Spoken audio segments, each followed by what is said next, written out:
اور ہم پہ کچھ فرائض ہوتے ہیں جن کی طرف ہمارا توجہ دینا اور محبت سے دینا چاہیے، مشکل سمجھ کر نہیں، محبت سمجھ کر دینا چاہیے۔ جیسے شہید محسن حجیجی جو تھے وہ کیا کیا کرتے تھے کہ جب بھی مجالس یا ان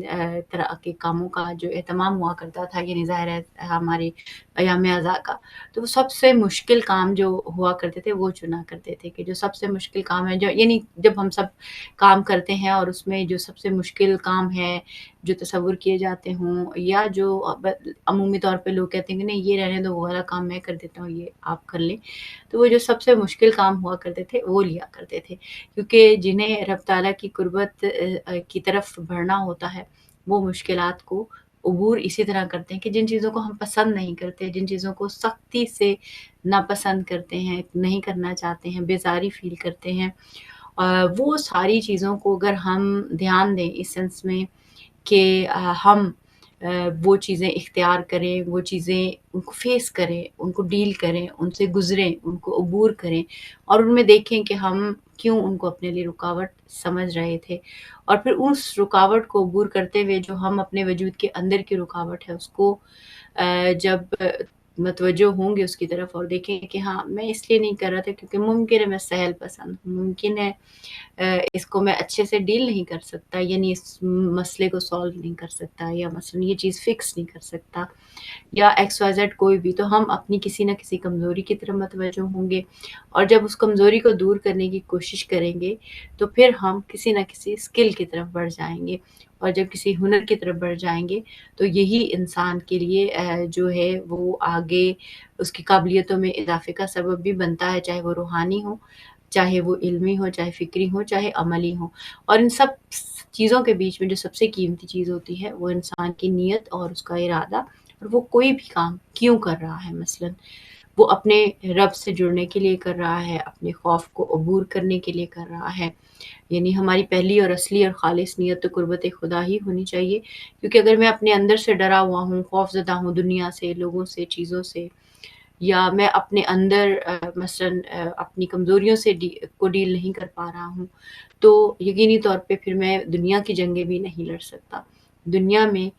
مسائل کو حل کرنے سے پہلے انسان کو اپنے وجود کے اندر کے مسائل حل کرنے چاہیے، ورنہ وہ مسائل انسان کی اسپریچول لائف ہو، عملی لائف ہو، خدا سے تعلق کی زندگی ہو، جو انسان کا تعلق انسان سے ہو، رب تعالیٰ کی ذات سے ہوتا ہے، اہل بیت سے ہوتا ہے، قرآن سے ہوتا ہے،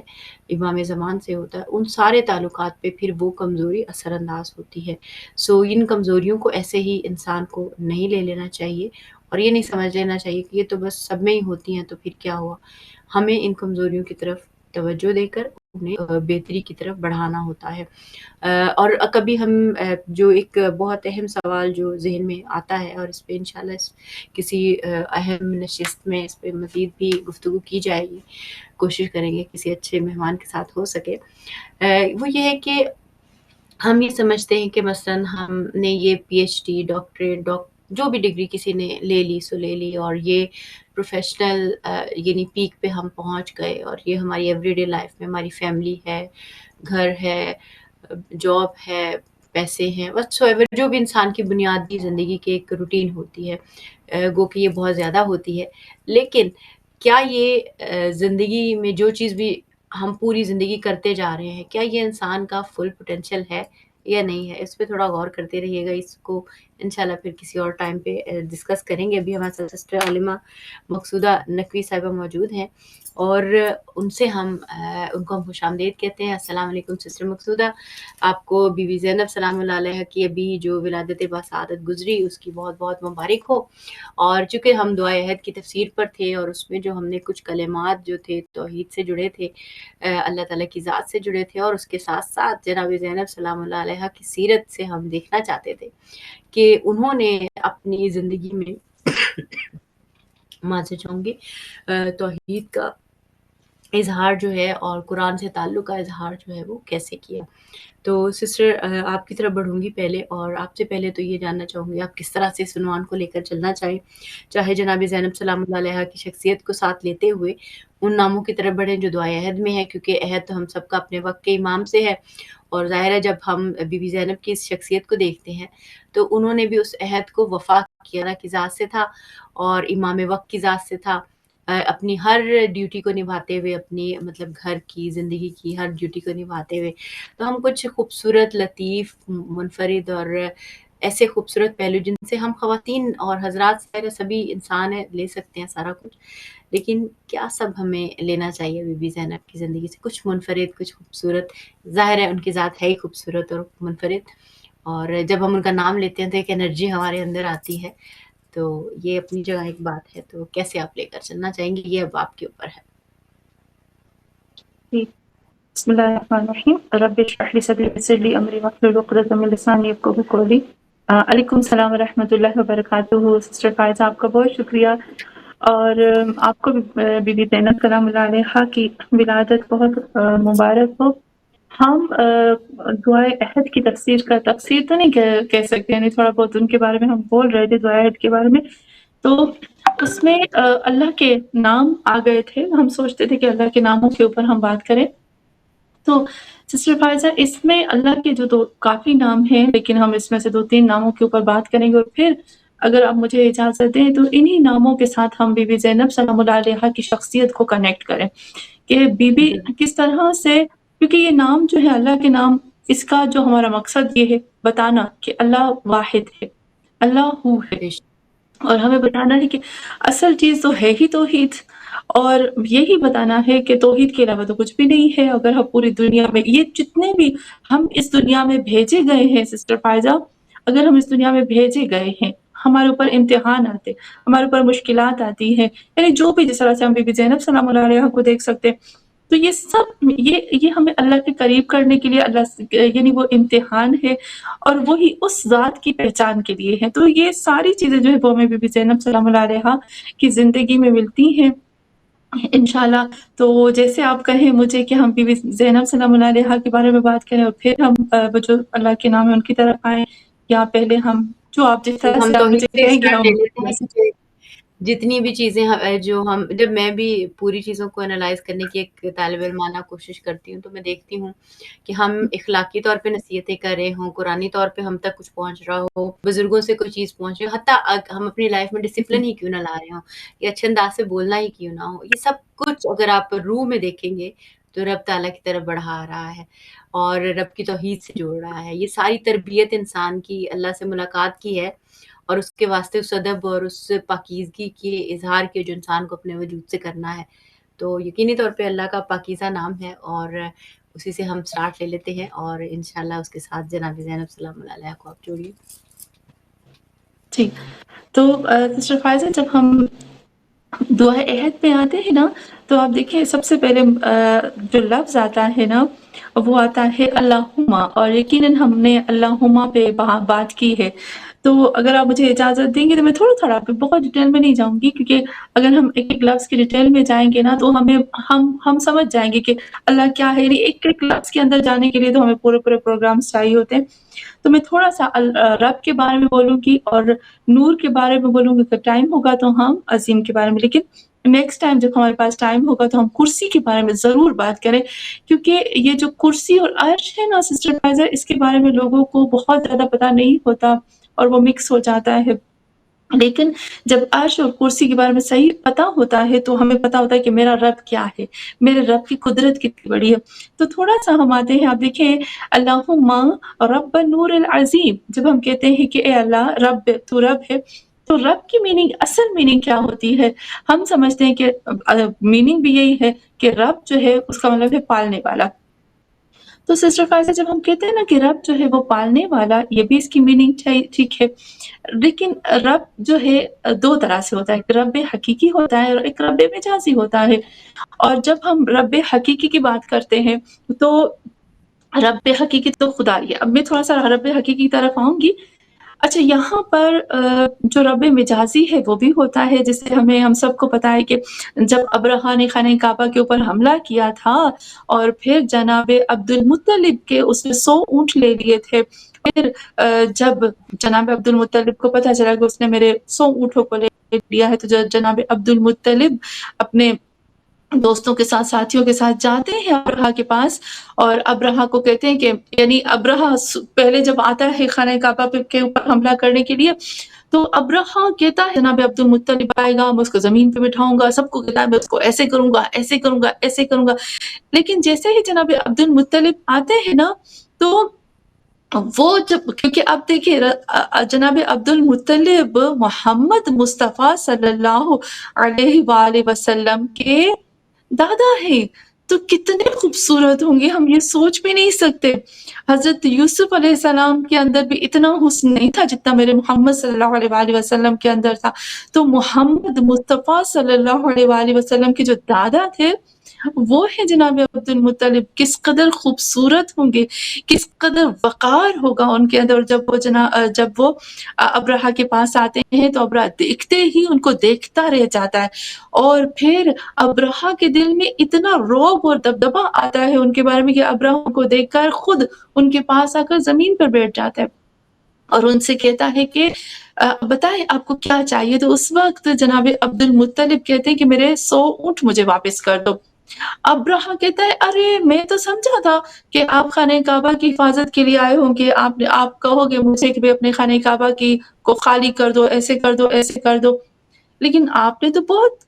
چھوٹی سی چیز مانگی. اس وقت جناب عبد المطلب نے ایک بہت پیارا جملہ بولا سسٹر فائزہ. جناب عبد المطلب نے بولا انا رب الابل، کہا میں اونٹوں کا رب ہوں، اور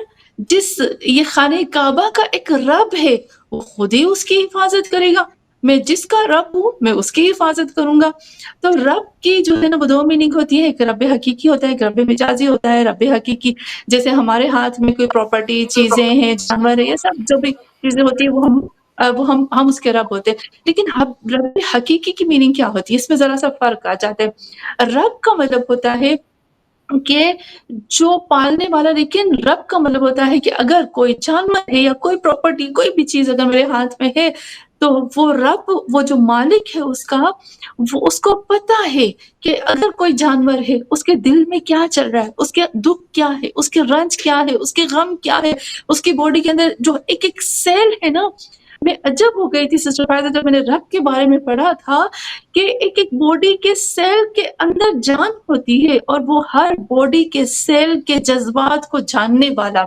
اس کو سمجھنے والا، اس کو کیا ضرورت، اس کی اتنی گہرائی میں جا کر سمجھنے والے کو رب کہتے ہیں. میں رب ہوں نا، مجھے نہیں پتا چلے گا کہ اس کے دل میں کیا چل رہا ہے، اس کے دماغ میں کیا چل رہا ہے، اس کو کس چیز کی ضرورت، کیا دکھ ہے، کیا غم ہے، کیا رنج، کس چیز تک میں پہنچوں اور کس چیز کو میں دور کروں. وہ بھی ایسا نہیں کہ دن میں 1 مرتبہ 2 دفعہ، وہ بھی ہر لمحے، ہر ہر ہر ہر گھڑی، ایک لحظے کے لیے مجھ سے دور نہ ہونا.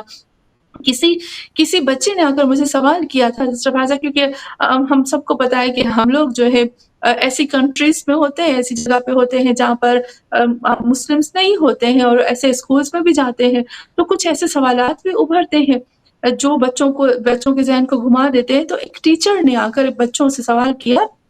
کہ دیکھو آپ، کہ اللہ جو ہے، جو خدا ہے، کیونکہ ہم سب کو پتا ہے کہ ہمارے علاوہ بھی لوگ ہیں وہ مانتے ہیں کہ وہ دنیا بنانے والا ایک واحد ہے. تو اس نے کہا گوڈ، اللہ نے جب دنیا بنائی نا تو اس کو دنیا بنا کر چھوڑ دیا، اور اب جو ہے نا اس کا کوئی تعلق اس دنیا سے اور دنیا والوں سے نہیں ہے. کیسے؟ اس نے اگزامپل دیا. اس نے کہا دیکھو،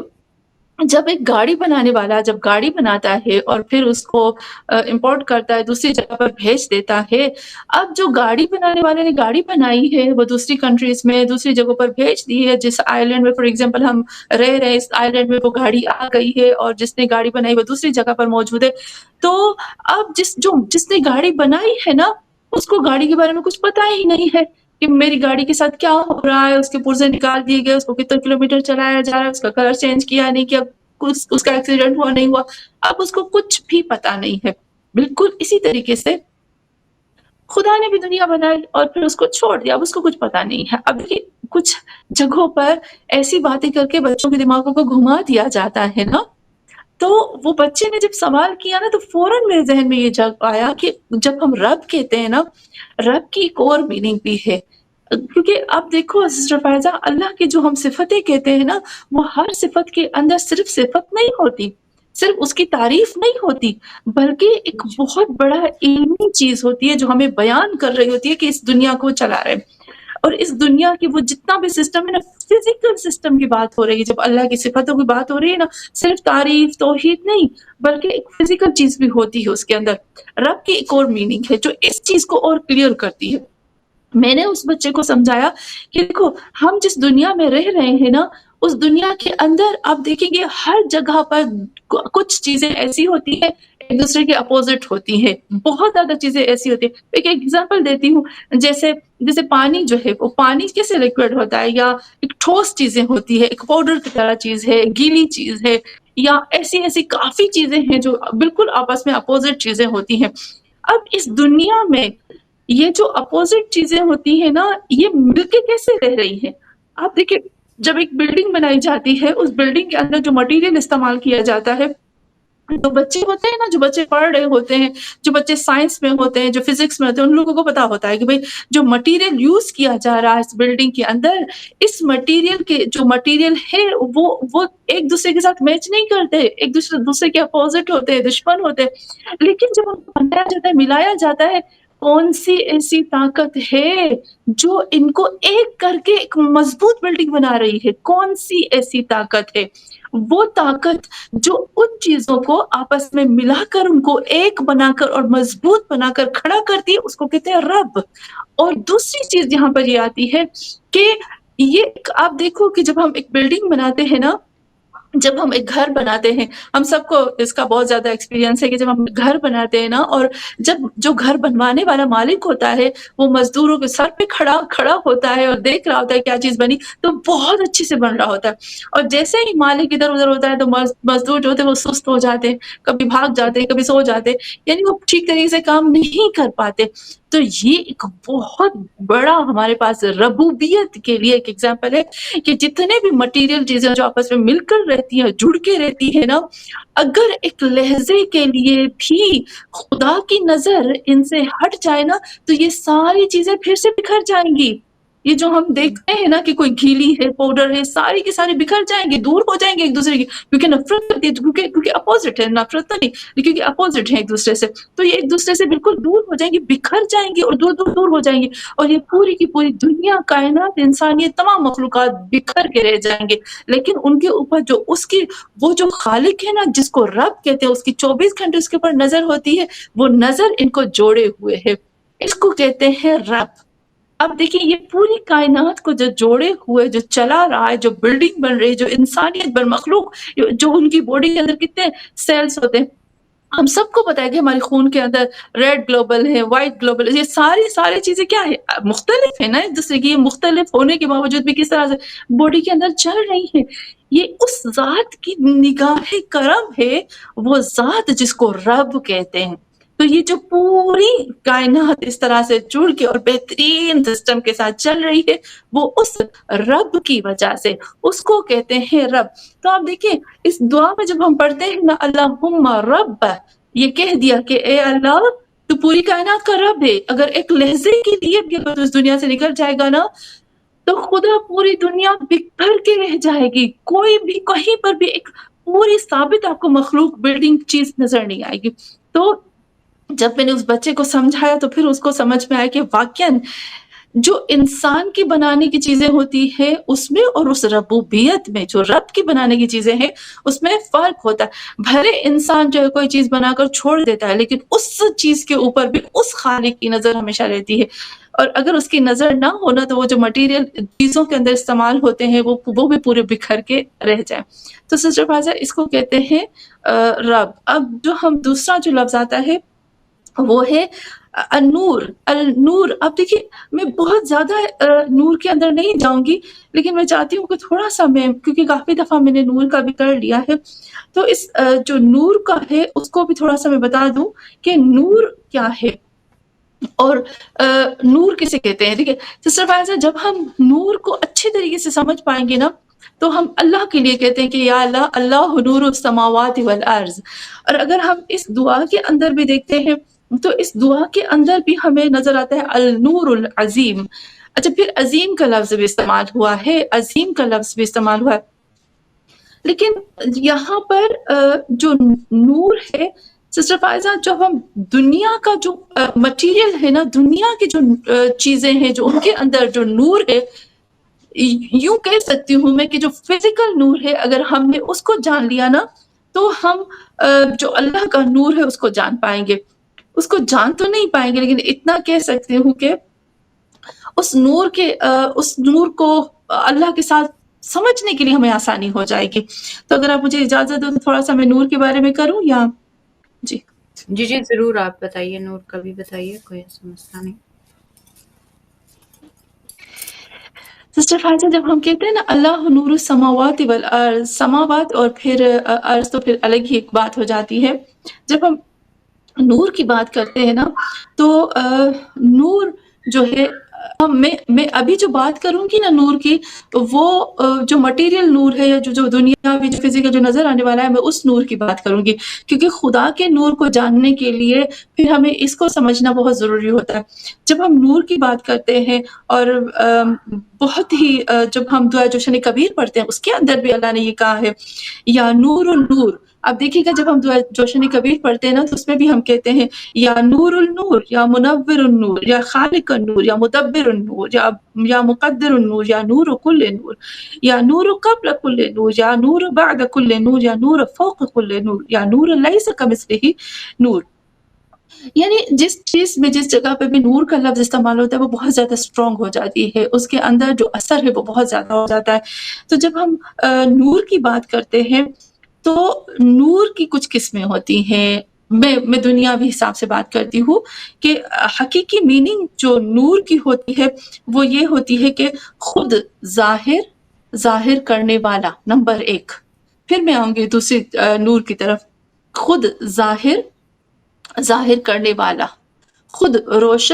روشن کرنے والا، خود پیدا کرنے والا. پھر جب ہم نور کی اور اس کی گہرائی میں آتے ہیں تو اور ہمیں پتہ چلتا ہے کہ نور کیا ہے. یہاں پر ہم جب دیکھتے ہیں کہ خود ظاہر کرنے والا، پیدا کرنے والا، خود منور کرنے والا، اور بہت زیادہ ایسی چیزیں ہیں جس کو ہم نور کہہ سکتے ہیں. لیکن ایک آہستہ آہستہ اس نور کی تفسیر میں آتی ہوں کہ نور جو دنیاوی نور ہے نا، اگر ہم اس کو تھوڑا سا بھی اس کو ہم سائنسی حساب سے دیکھیں تو سب سے پہلے میں ایک پوائنٹ کر کے نور کی بتاتی جاؤں گی تو ہمیں اور نور جو ہے وہ ہمارے لیے کلیئر ہوتا جائے گا. یہاں پر کہتے ہیں کہ نور، اگر ہم تمام مٹیریل چیزوں میں سب سے خوبصورت چیز کو دیکھتے ہیں نا، جو سب سے بہترین اور زیبا ہے، تو زینت والی چیز ہے وہ ہے نور. اگر ہم پورے جتنے بھی یہاں پر مادے ہیں ان میں سب سے زیادہ جو خوبصورت ہے وہ نور ہے. اور اگر ہم ایک اور چیز دیکھتے ہیں سسٹر فائزہ، اگر ہم مٹیریل چیزوں میں، ایک تو خوبصورت ہے، دوسرا لطیف ہے. آپ دیکھیں گے کہ نور جو ہوتا ہے نا، اب سورج کی روشنی کو دیکھیں گے کہ ہمیں کیا ہوتی ہے، وہ چبھتی ہے، جو تیز ہوتی ہے. لیکن جو نور ہوتا ہے، چاند کا نور ہوتا ہے، وہ بہت لطیف ہوتا ہے. اور تیسری چیز جو ہوتی ہے وہ اگر ہم دیکھیں تو نور سب چیزوں کا ہیڈ جو ہے نا وہ نور ہے. اگر دنیا کے اندر اتنی خوبصورتی ہے، اگر اس خوبصورتی کو ظاہر کیا جائے تو بغیر نور کے وہ ظاہر نہیں ہوگی. ان کے اوپر نور ہوگا تو ظاہر ہوں گی نا. اگر نور کو ہٹا دیا جائے تو اندھیرا ہو جاتا ہے. تو یہاں پر آپ دیکھ، نور کی وجہ سے یہ پوری کائنات کی خوبصورتی اگر ظاہر ہوتی ہے تو وہ نور کی وجہ سے ہوتی ہے. اور ایک اور چیز کہ اگر سائنس بھی کہتی ہے کہ نور کی جو سپیڈ ہے نا، وہ اگر ہم نہیں، آپ دیکھتے ہیں کہ وہ لیمپ ہم جلاتے ہیں یا کوئی بھی چیز ہم کھولتے ہیں تو نور کی جو سپیڈ وہ اتنی تیز ہے کہ یوں کہتے ہیں کہ بہت تیزی کے ساتھ 3,00,000 کلومیٹر ایک لہجے کے اندر وہ پوری دنیا کا چکر لگا کے آ سکتی ہے. اور یہاں پر بھی وہی کہتے ہیں کہ نور جو ہے نا وہ بہت تیزی کے ساتھ جاتا ہے اور پوری دنیا کا جلدی سے چکر لگا دیتا ہے. اور ایک اور چیز اب بھی آپ دیکھو سسٹر فائزہ، میں کسی روم میں جاتی ہوں اور کوئی چیز ڈھونڈنے کے لیے جاتی ہوں اور وہاں پر لائٹ آف ہوتی ہے تو کیا مجھے وہ چیزیں نظر آئیں گی؟ کتنا اندھیرا ہوگا نا، کچھ بھی نظر نہیں آئے گا. نور ایک ایسی چیز ہے جو چیزوں کو ظاہر کرتی ہے. اگر میں نے لائٹ آن کر دی تو اس کے بعد مجھے تمام چیزیں جو میرے روم کے اندر موجود ہیں وہ نظر آ جائیں گی. تو کائنات کے اندر نور کے بغیر کوئی چیز بھی نہیں نظر آئے گی، نہیں سمجھ آئے گی، نہیں پتہ چلے گی. تو نور کے ذریعے سے ہی ہم تمام چیزوں کو جان پاتے ہیں. اور یہاں پر ایک اور چیز بھی آتے ہیں کہ نور جو ہے وہ خود ظاہر ہے، خود بھی ہے. اگر آپ دیکھیں روشنی ہم جلاتے تو وہ خود بھی ہے اور دوسری چیزوں کو بھی وہ ظاہر کرتی ہے. اور اگر ہم تھوڑا سا سورج کی روشنی کی طرف آتے ہیں سسٹر فائزہ، میں چاہتی ہوں کہ سورج کی روشنی کو ہم تھوڑا سا سمجھ پائیں گے نا سائنسی حساب سے، تو پھر ہم اللہ کے نور تک جا پائیں گے. میں صرف اور صرف یہ ثابت کرنا چاہتی ہوں کہ اللہ کے نور کی جتنی بھی تفسیر کی جائے، جتنی بھی میں تفسیر کروں، کوئی بھی تفسیر کرے، لیکن حقیقی اللہ کے نور کی تفسیر امپاسبل ہے. حقیقت میں اللہ کے نور کو، دنیاوی نور کو جان سکتے ہیں، خدا کون سا نور ہے ہم نہیں جان پائیں گے. لیکن ہاں بس اپنے علم کے مطابق تھوڑا بہت اس کے اندر جا سکتے ہیں تاکہ ہم اپنے آپ کو مطمئن کر سکیں اس کی توحید تک پہنچنے کے لیے. تو سسٹر فائزہ جب ہم سورج کی روشنی کی طرف آتے ہیں نا تو ہم سورج کی روشنی کو دیکھتے ہیں. میں اس دن ایک ڈاکومنٹری فلم دیکھ رہی تھی سورج کی روشنی کے بارے میں کہ اگر سورج کتنا بڑا ہے، سورج کتنا گرم ہے، سورج کا کتنا فاصلہ ہے، یہ پوری اس میں بتا رہے تھے اور بہت ہی خوبصورت طریقے سے بتا رہے تھے کہ اگر سورج کو زمین سے ہٹا دیا جائے، اگر سورج کو زمین سے بہت دور کر دیا جائے تو زمین کی کیا حالت ہو جائے گی، اور اگر سورج کو زمین کے نزدیک کر دیا جائے تو زمین کی کیا حالت ہوگی. تو اگر ہم دیکھتے ہیں صرف ایک مثال، سورج کا ایک اللہ کی مخلوق ہے، چھوٹی سی مخلوق ہے، اگر اس کو دیکھتے ہیں، اس کے اندر نور کے اندر دیکھتے ہیں تو زمین کے اندر جتنے بھی پودے ہیں، جتنی بھی حیات ہے، جتنی بھی زندگی ہے، وہ سورج کی روشنی سے چل رہی ہے. چاہے وہ ڈائریکٹ ہو چاہے وہ انڈائریکٹ ہو، وہ سورج کی روشنی کی وجہ سے ہی پوری زمین کے اندر حیات موجود ہے. اور اگر ہم دیکھتے ہیں سسٹر فائزہ، میں وہی سوچتی ہوں کہ اگر ہم نور کو دیکھتے ہیں نا، آج جو میں رنگ دیکھتی ہوں، فار ایگزامپل پنک کلر دیکھ لیا، ریڈ دیکھ لیا، گرین دیکھ لیا، پیلا کلر دیکھ لیا، یہ جتنے بھی ہم کلر دیکھتے ہیں نا، یہ جو کلرفل لائف ہماری ہے، یہ کلرفل ہمیں چیزیں نظر آتی ہیں، وہ نور کی وجہ سے نظر آتی ہیں. اور اکثر ہم یہ کہہ سکتے ہیں کہ یہ سورج کے نور کی وجہ سے ہمیں یہ سب کچھ کلر نظر آ رہے ہوتے ہیں. اگر سورج کی روشنی نہ ہو تو پھر یہ ہمیں بلیک اینڈ وائٹ نظر آ جائے. اور جتنی بھی انرجی ہے، وہ جتنی بھی زمین کے اندر انرجی ہے وہ سورج کی وجہ سے ہوتی ہے. اگر آپ دیکھیں کہ ہوا کا چلنا، بادلوں کی حرکت ہے، یہ جو نہریں ہیں یا آبشار ہے، یہ جتنی بھی چیزیں ہمیں زمین پہ نظر آتی ہیں، وہ اس کے اندر سورج کا ہاتھ ضرور ہوتا ہے. اور یہاں پر بھی دیکھتے ہیں کہ اگر جانوروں کے بستر کو گرم کرتے ہیں تو سورج کی روشنی گرم کرتی ہے. اگر درخت ہے تو وہ سورج کی وجہ سے، اور درخت کے اندر جو آگ ہوتی ہے، ہم نے یہ سب نے پڑھا ہے کہ جب لکڑیاں ہم جلاتے تو اس میں سے آگ آتی ہے، تو جب سورج کی روشنی کو وہ لکڑی جو ہوتی ہے وہ اپنے اندر کیچ کرتی ہے اور بعد میں ہم جلاتے تو پھر اس میں سے آگ نکلتی ہے. تو یہ سب چیزیں جو ہے وہ سورج کی روشنی کی ہی وجہ سے ہوتی ہے. اور ابھی بھی اگر ہم دیکھیں ایک اور چیز بھی سسٹر فائزہ، مجھے بہت میں عجب ہو جاتی ہوں جب یہ سورج کی روشنی کو پڑھتی ہوں نور کا، اور پھر اللہ کے نور کی طرف جاتی ہوں تو مجھے بہت اچھے سے اللہ کا نور سمجھ میں آتا ہے. یہ پوائنٹ میرے دل کو بہت جا کے لگتا ہے. اب دیکھیں سسٹر فائزہ کہ سائنس کہتی ہے کہ اگر سورج کی روشنی نہ ہوتی،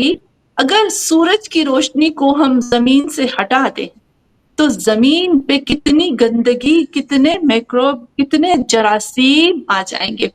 کس قدر بیماریاں آ جائیں گی، اور کس قدر کیڑے آ جائیں گے، اور کس قدر یہ جو زمین ہے وہ بیماریوں کا، جراثیم کا یہ ڈھیر بن جائے گی، اور یہاں پر بدبو اور غلاظت یہ سب پھیل جائیں گے. اس کا مطلب ہے کہ سورج کی روشنی کی وجہ سے یہ سب صاف ہوتا ہے. اب اللہ کے نور کو ہم دیکھیں، یہ خدا کا نور جب اللہ کہتا ہے. اور پھر یہاں پر بھی ہم ایک اور چیز بھی دیکھ سکتے ہیں کہ اگر قیمتی ترین نور کو دیکھا جائے تو وہ سورج کا نور ہے. ایک سائنسدان نے تحقیق کی کہ اس نے چاہا کہ وہ سورج کی جو انرجی ہے نا، جو سورج کی جو دھوپ ہے، اس کو وہ خود جو ہے وہ بنائے. تو وہ سائنسدان کافی 20 سال پہلے کی میں آپ کو بات بتا رہی ہوں، 20 سال پہلے ایک سائنسدان نے تحقیق کی تھی کہ میں سورج کی روشنی کو 1 گھنٹے کی روشنی کو بناؤں گا. تو سسٹر فائزہ اس نے جب تحقیق کی نا تو اس کو پتا چلا کہ سورج کی 1 گھنٹے کی روشنی کو دھوپ کو بنانے کے لیے روئے زمین پر جتنی بھی طاقت ہے، جتنی بھی انرجی، جتنی بھی دولت ہے نا، پوری کی پوری ختم کرے گا تو جا کر 1 گھنٹے کی روشنی بنے گی. تو یہاں پر عجب بات ہے کہ یہ یعنی ہم سوچ سکتے ہیں کہ کتنی بڑی طاقت ہے یہ سورج کی روشنی. جس طرح سے ہم میں قرآن کی آیت پڑھتی ہوں نا، میں وہ کہتی ہوں نا، جب میں آیتیں پڑھتی ہوں تو میرا دماغ کام نہیں کرتا. دیکھیں جب ہم قرآن کی آیت پڑھتے ہیں، مجھے لگتا ہے کہ سورہ نحل کی آیت ہے کہ جس میں خداوند عالم نے دودھ کی بات کی ہے کہ تم دیکھو کہ دودھ اللہ کا ایک معجزہ ہے، اور ایک عورت جو ہوتی ہے وہ کس طرح سے دودھ پلاتی ہے بچے کو، اور پھر دودھ جو ہے تمہارے لیے معجزہ ہے. تم نے دیکھا کہ جانور کس طرح سے کھاتے ہیں، پھر اس کھانے سے اور پھر ان کے خون سے کس طرح سے تمہارے لیے دودھ بنتا ہے. تو یہ جب دودھ کی بات آئی نا سسٹر فائزہ، تو سائنسدان نے تحقیق کی کہ یہ دودھ جو ہے ہمیں 1 لیٹر دودھ بنانا ہے. آپ کو پتا ہے کہ سائنسدان تحقیق کر رہے تھے تو انہوں نے تحقیق کرتے ہوئے بتایا، وہ کہتے ہیں اللہ کی قدرت کتنی بڑی ہم سوچ بھی نہیں سکتے. سائنس کہتی ہے کہ 1 لیٹر دودھ بنانے کے لیے ہمیں 500 لیٹر خون کی ضرورت پڑتی ہے 1 لیٹر دودھ بنانے کے لیے. لیکن خدا کی قدرت سے کس طرح سے دودھ آ جاتا ہے. ایک ماں جو ہوتی ہے اپنے بچے کو کتنا لیٹر دودھ پلاتی ہے، حالانکہ اس کی باڈی میں مجھے نہیں پتا کہ 500 لیٹر دودھ خون ہوگا. تو یہاں پر سورج کی روشنی کو جب ہم یہ دیکھتے ہیں کہ سورج کی جو روشنی ہے وہ کتنی عظیم ہے، کتنی قیمتی ہے، تو ہم اس بات پہ سوچنے پہ مجبور ہو جاتے ہیں. ابھی بہت زیادہ ایسے پوائنٹس ہیں جب ہم اس کے اندر جاتے ہیں نا تو ہمیں بہت زیادہ پتہ چلتا ہے. سورج کی روشنی، دنیا کی روشنی اتنی قیمتی ہے، اتنی تیز ہے، اتنی طاقتور ہے، اتنی عظیم ہے، جس میں انسان کھو جاتا ہے. جو سورج کی روشنی نہ ہوتی تو زمین میں بہت زیادہ گندگی ہو جاتی. تو ہم سوچ سکتے ہیں کہ خدا نے جب کہا ہے کہ اللہ نور السماوات والارض،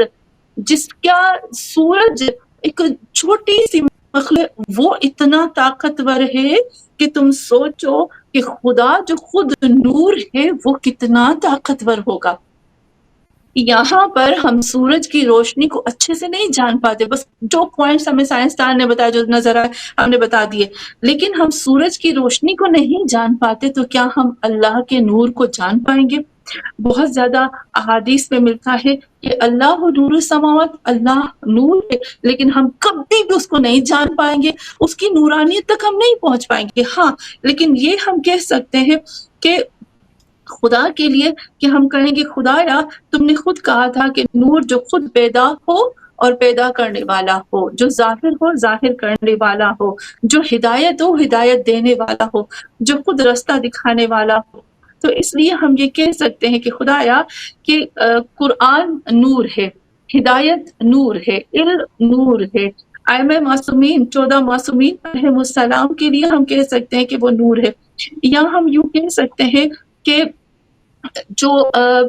1,24,000 انبیاء نور ہے، قرآن نور ہے، کیونکہ خود ظاہر ہے اور لوگوں کو راستہ دکھاتے ہیں. تو یہ جو میں نے نور کی بات کی سسٹر فائزہ، یہ تھوڑا سا میں نے بات کی اور میں اس کی بہت زیادہ گہرائی میں نہیں جا سکتی کیونکہ ہمارے پاس اتنا ٹائم بھی نہیں ہوگا. تو یہاں پر ہم نے جو اللہ کی بات کی نور کی، یہ نور ہے. اب ہم سوچ سکتے ہیں کہ دعائے عہد میں جب ہم کہتے ہیں اللہم، نمبر 2 ہم کہتے ہیں رب، نمبر 3 ہم کہتے ہیں نور، نمبر 4 ہم کہتے ہیں عظیم. تو یہاں پر ہم سوچ سکتے ہیں سسٹر فائزہ جی، لاسٹ پوائنٹ کہہ کر پھر ہم بیوی کی طرف آتے ہیں. یقیناً ہمارے پاس اتنا ٹائم نہیں ہوگا کیونکہ ہمیں بیوی کی طرف بھی آنا ہے. لاسٹ پوائنٹ میں یہ کہوں گی کہ میں اکثر یہ بات کہتی ہوں اور ہمیشہ یہ کہتی ہوں کہ جب ہم کہتے ہیں نا کل هو اللہ احد، تو اللہ کہتا ہے کل هو اللہ. ہمیں پتا ہے کہ اللہ کا آئی ڈی کارڈ ہے تو اس کی پہچان کے لیے شناختی کارڈ جس کو ہم کہتے ہیں. تو جب ہم کل کہتے ہیں نا، اللہ کہتا ہے اے محمد ان سے کہہ دو کل ہو لفظ آیا ہے، ہو اللہ وہ ہے، ہو لفظ پہلے آیا ہے. اب دیکھیں اللہ بعد میں آیا ہے. یہاں پر بہت سوچنے کی بات آتی ہے. اللہ نے اپنے آپ کو ہو کہا ہے. ہو یقیناً آپ نے گرامر پڑھی ہوگی عربی کی. ہو کا مطلب ہوتا ہے تھرڈ پرسن کے لیے آتا ہے، غائب کے لیے آتا ہے، اور سنگولر ہم کہتے ہیں میل کے لیے آتا ہے. کہ اس کو اگر اردو میں کہیں تو اس کا یوں ہو جائے گا کہ مفرد، مذکر، غائب. وہ شخص. تو یہاں پر جب ہم کہتے ہیں کہ وہ شخص مفرد مذکر غائب، تو یہ اللہ نے کیوں استعمال کیا؟ ایک پروناؤن اللہ نے ضمیر استعمال کر دیا، سمپل سا ضمیر بتا دیا کہ اللہ ہو. یہ سمپل ضمیر نہیں ہے. یہ ہو کا مطلب ہوتا ہے کہ اسم اعظم. تمام علماء کہتے ہیں ہو جو ہے نا وہ اسم اعظم ہے. اگر ہمیں ڈھونڈنا ہے اسم اعظم تو وہ ہو کے اندر ملتا ہے. ہو یعنی وہ. اب ہم جب کہتے ہیں نا وہ، تو مجھے نہیں پتا، وہ ایک میل ہے، ایک مذکر ہے، لیکن وہ مذکر کیسا ہے یہ نہیں پتا. وہ اب نہیں پتا دکھنے میں کیسا ہے، لمبا ہے، چوڑا ہے، کالا ہے، سفید ہے، دکھنے میں کیسا. شادی شدہ ہے، نہیں ہے شادی شدہ، کب سے ہے، کب سے نہیں، اس کی ایج کیا ہے، اس کے بچے ہیں، نہیں ہے. پورا یعنی ایک چھپا ہوا راز جو کبھی نہیں کھل سکتا. ہو کا مطلب ہوتا ہے کہ ایک ایسا راز نہ جو کسی پر کھلا ہے نہ کھلے گا، اس کو کہتے ہیں ہو. تو اگر ہم ہو کو ترجمہ کریں نا ایک طرح سے سسٹر فائزہ، تو ہو ہوتا ہے نور، اور اگر نور کو ترجمہ کریں تو ہوتا ہے ہو. تو یہاں پر دیکھیں کہ جب ہم دعا عہد میں آتے ہیں تو ہم اللہ کے وہ ناموں سے ابتدا کرتے ہیں کہ جو نام پڑھ کے ہم امام زمان علیہ السلام تک پہنچتے ہیں. تو ہو ہی نہیں سکتا کہ ہماری دعا قبول نہ ہو ہی نہیں سکتا کہ ہم خدا کے ساتھ جڑ نہ جائیں، ہو ہی نہیں سکتا کہ اس دعا کو پڑھتے ہوئے وقت کا امام ہمارے پاس نہ آئے. بے شک بے شک، بہت ہی خوبصورت آپ نے تشریح فرمائی تینوں ناموں کی. اور یقینی طور پہ میں یہ کہتی ہوں اکثر کہ دعائے جوشن کبیر کو بھی اگر ہم پارٹ بائی پارٹ جا کر سیکھیں، سمجھیں اور اس پہ غور کریں، تو شاید کوئی ہلکی پھلکی سی ہمیں توحید کی کچھ مہک مل جائے. ان دا سینس کہ اس میں بالکل نام اتنے ہیں اللہ تعالیٰ کے کہ اگر ہم ہر نام کو سادگی سے بھی جیسے ہم سمجھنے کی کوشش کریں تو ہمارا رب تعالیٰ سے رابطہ، اس سے تعلق اور خود اپنی ذات سے تعلق میں بہت امپرومنٹ آئے گی. ہمارے وجود کے اندر کی خرابیاں ہوں یا گرد و نواح کی خرابیاں، جیسے آپ اور میں اکثر اس بات کو ڈسکس بھی کرتے رہتے ہیں، اس کی ریزن یہ ہے کہ ہمارا رب تعالیٰ سے تعلق صحیح نہیں ہے، اور اس کی ریزن یہی ہے کہ ہمارے اندر معرفت نہیں، اور اس کی ریزن یہ ہے کہ ہم اس معرفت کے لیے اس پاکیزگی کو اختیار نہیں کرتے کہ جو ہمارے اندر ریفلیکٹ کر سکے. وہ ہوتا ہے نا شفاف پانی ٹھہرا ہو تو اس میں صحیح عکس آتا ہے. تو اس عکس تک پہنچنے کے لیے بھی ہمیں اپنے اندر اس ٹھہراؤ کو، اس پاکیزگی کو اور اس لطافت کو لینے کی ضرورت ہے کہ جس کے ذریعے سے ہم اس رب کی اس کم سے کم اس بنیادی سمجھ تک تو پہنچ سکیں کہ جو ہمیں اچھا انسان اس کا عبد بننے پہ مجبور کرتی ہے. اور قرآن جس طرح بار بار کہتا ہے کہ اور تم غور نہیں کرتے اور تم فکر نہیں کرتے اور اس میں تمہارے لیے نشانیاں ہیں، یعنی ان گنت آیات ہم جب بھی قرآن کا ترجمہ سادگی سے بھی پڑھنے کی کوشش کرتے ہیں تو ہمیں یہی چیزیں ساری سمجھنے کو، سوچنے کو، بتانے کو ملتی ہیں کہ اور تم غور نہیں کرتے اور تم غور نہیں کرتے. تو اس سینس میں مجھے ایسا لگتا ہے کہ ہمارا قرآن سے، جیسے میرے خیال ہے امام خمینی اور رہبر معظم کا قول ہے کہ ہماری جو مسلمان امت کی جتنی مشکلات ہیں وہ ریزن ہی یہ ہے کہ ہم اس نور قرآن سے دور ہیں اور اس کی بالکل سمجھ اور معرفت سے دور ہیں. پڑھ پڑھ کے رٹے لگا لیتے ہیں لیکن اس سے دوستی نہیں ہے. جیسے اٹھنا بیٹھنا اوڑھنا، جیسے ہمیں ہوتا ہے نا کہ فلم سٹار اور یہ جو اسپورٹس مینز اور اس طرح کے جتنے بھی ٹائپ آف اپرنٹ ہیروز ہمارے سوسائٹیز میں موجود ہیں، جن کی یعنی ان کے بالوں کا رنگ کیا ہے، ان کے کپڑوں کا رنگ کیا ہے، اٹھتے کیسے ہیں، بیٹھتے کیسے ہیں، کرتے کیا ہیں، یہ تو سارے بہت لوگوں کو پتا ہوگا. اور اگر نہیں پتا ہوگا تو سوچیں گے کہ آج ہم اس ماڈرن سوسائٹی کا حصہ نہیں ہے کیونکہ ہمیں یہ چیزیں نہیں پتا مثلاً. تو اس لیے بہت ضروری ہے کہ ہمیں پتا ہو کہ لیٹسٹ کون کیا کر رہا ہے، کیا نہیں کر رہا ہے. مگر رب تعالیٰ کی اس کتاب و سائنس ہے جس کو ہم قرآن حکیم کہتے ہیں، اور جو خود کہتا ہے کہ اقرا اور مجھے پڑھ اور غور کر، اس سے کسی کا کوئی رابطہ، کوئی تعلق، کوئی دوستی، کوئی شناخت، جسے کہہ رہے ہیں نا کہ ایک ایک ریلیشن شپ نہیں ہے. مطلب ٹھیک ہے پڑھتے ہیں، اب اللہ پہ احسان کر کے پڑھتے ہیں نعوذ باللہ دوسرے لفظوں میں. اگر ہم حقیقت میں جائیں نا اپنی ذات کی تو اللہ پہ احسان کر کے ہم نمازیں پڑھتے ہیں اور اللہ پہ احسان کر کے ہم قرآن پڑھ رہے ہوتے ہیں، اور اس کے بعد اسی پہ احسان کر کے اگر دو چار آتے سمجھ ہی آ جائیں یا لفظ سمجھ میں آنے لگے تو یہ اور بڑا اپنے آپ پہ ہی اللہ پہ احسان نعوذ باللہ کر رہے ہوتے ہیں. تو یہ پوائنٹ ہے کہ ہم غفلت کا شکار ہے، اسی لیے ہم ان چیزوں کی ڈیپتھ میں نہیں جاتے. ورنہ اتنا حسن ہے اللہ کے کلام میں، جیسے اب آپ نام کی مفاہیم بتا رہی تھیں. ابھی حالانکہ ابھی ہم اتنا ڈیپس میں نہیں گئے، لیکن ابھی سادگی سے ہم جو بتا رہے تھے کہ وہ انسان کو اپنی طرف ایسے محو کر لیتے ہیں کہ انسان سوچتا ہے کہ پتہ نہیں وہ پہنچ گیا ہے. تو یہ خوبصورتی ہوتی ہے، اور آپ نے بھی بڑی خوبصورتی سے اسی انداز سے بتایا.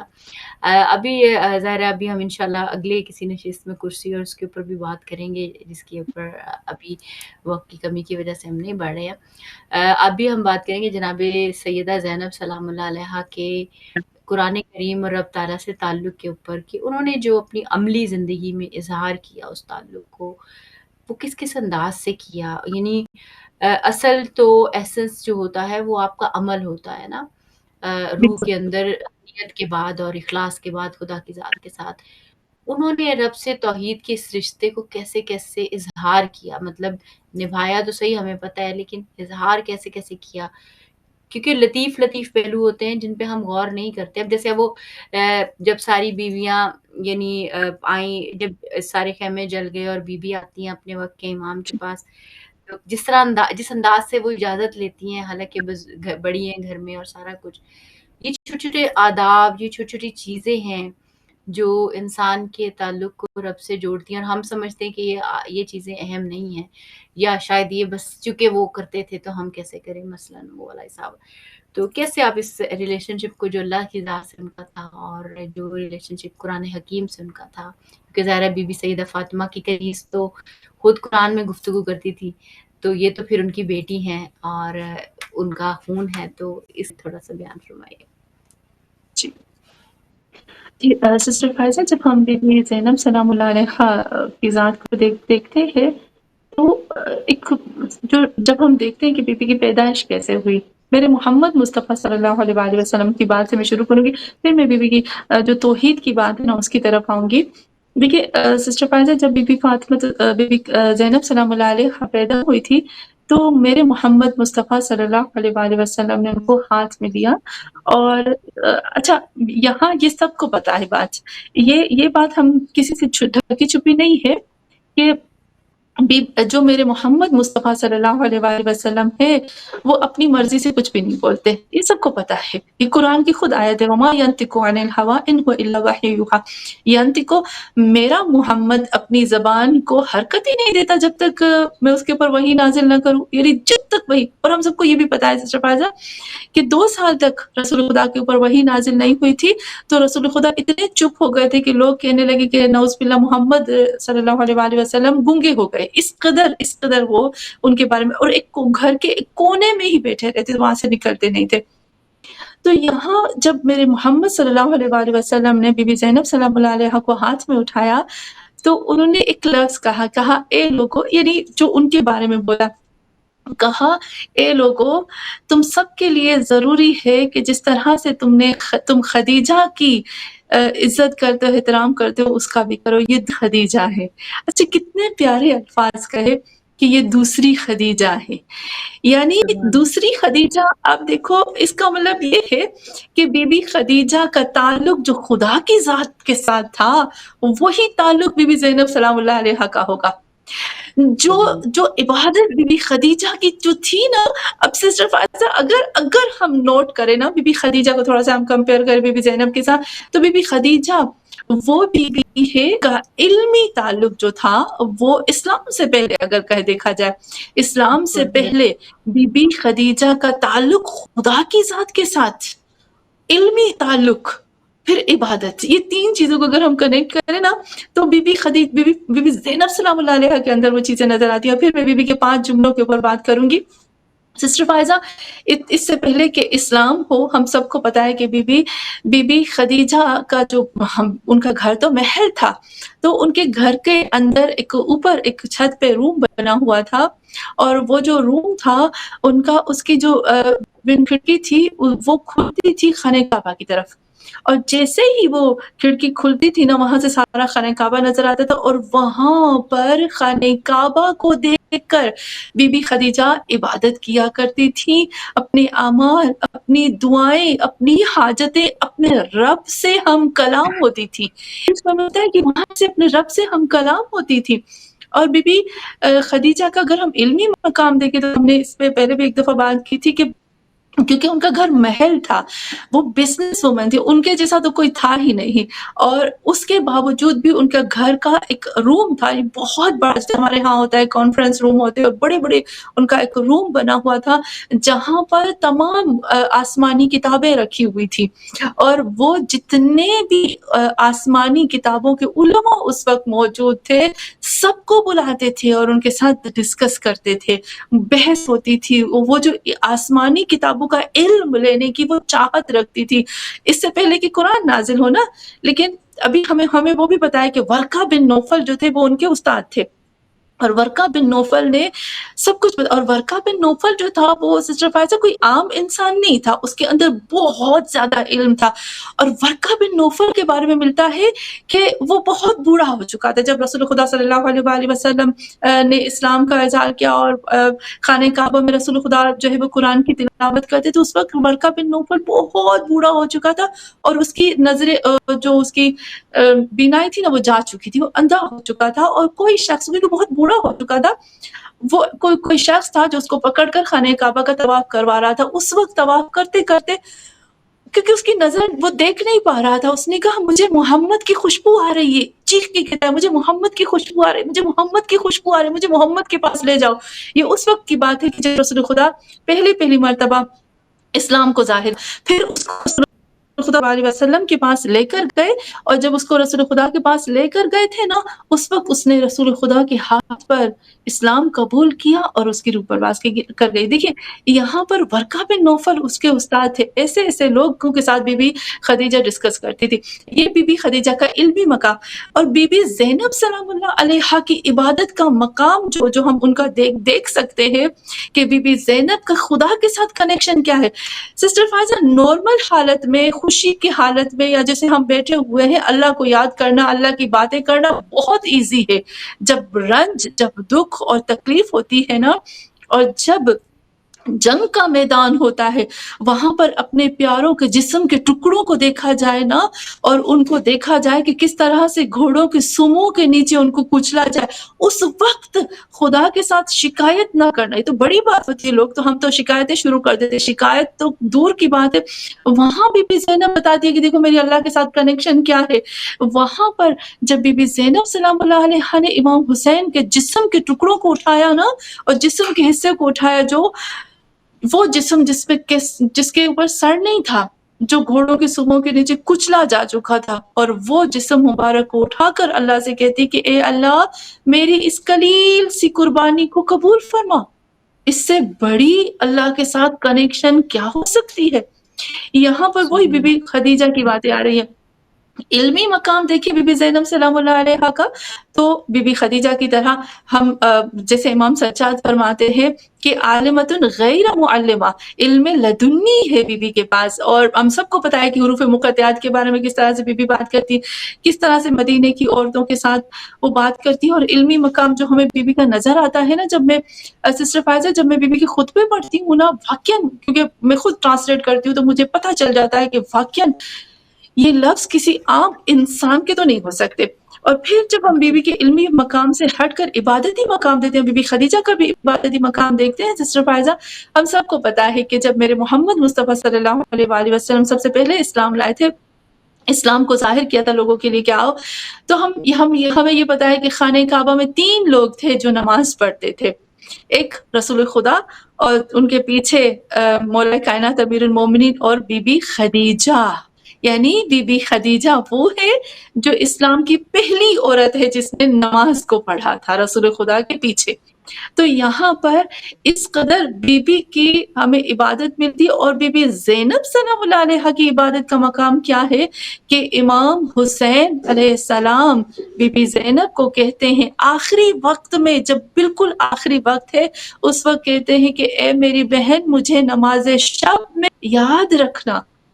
امام کہہ رہے ہیں کہ مجھے نماز شب میں یاد رکھنا، تو سسٹر فائزہ یہاں پر امام حسین ہمیں یہ بتاتے ہیں کہ میری بھی بہن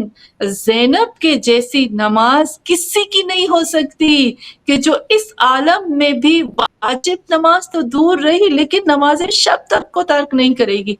تو ہم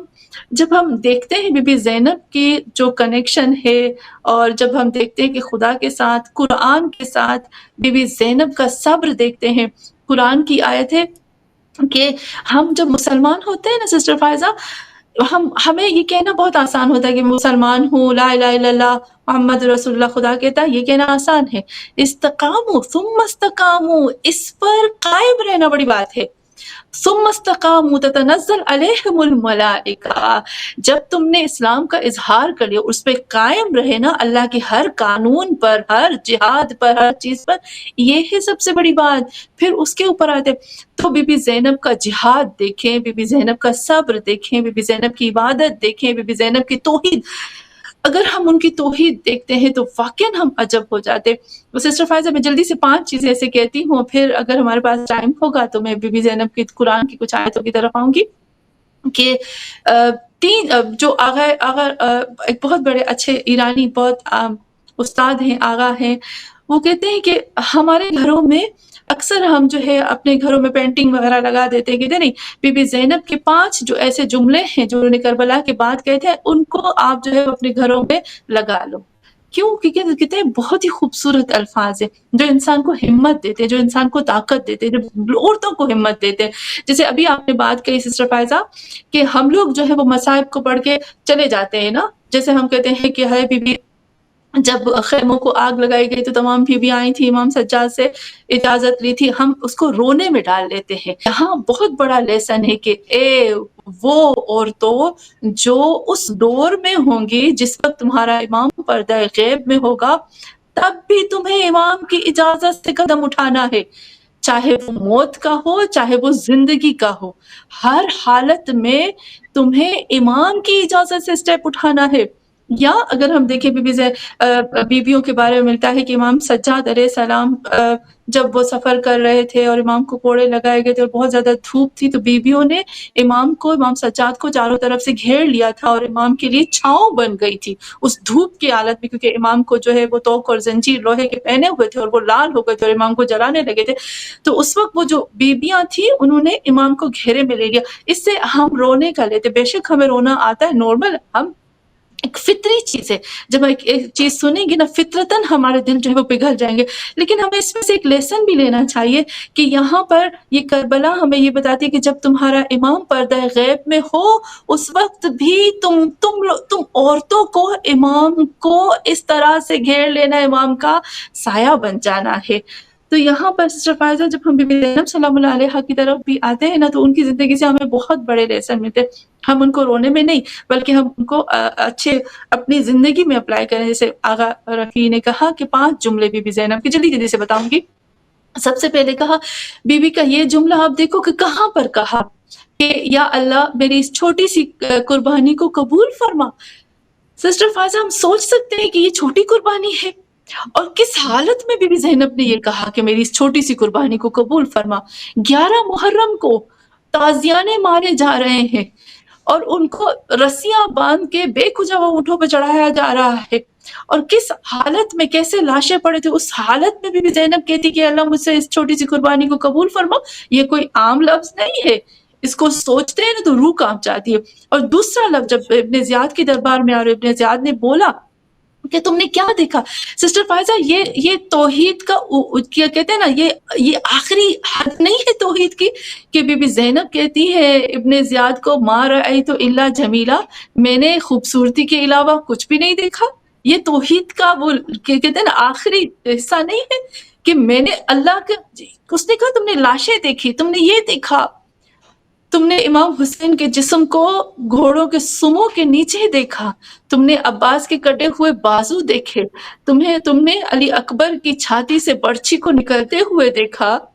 تم نے جناب قاسم کو زندہ گھوڑوں کے نیچے کچلتے دیکھا، اور تم کہتی ہو مارا ہے تو اللہ جمیلہ۔ اس نے کہا تمہیں نہیں پتا جو میں نے اللہ کی خوبصورتی دیکھی ہے۔ اور آج ہم جب کربلا میں جاتے تو وہ ہمیں خوبصورتی نظر آتی ہے۔ اور پھر بی بی زینب کا تیسرا لفظ جو ہے نا سسٹر فائزہ، یہ تو بہت امپورٹنٹ ہے ہمارے لیے، بہت امپورٹنٹ ہے، اس کو تو ہمیں سوچنا چاہیے۔ جب یزید کے دربار میں آتی اور یزید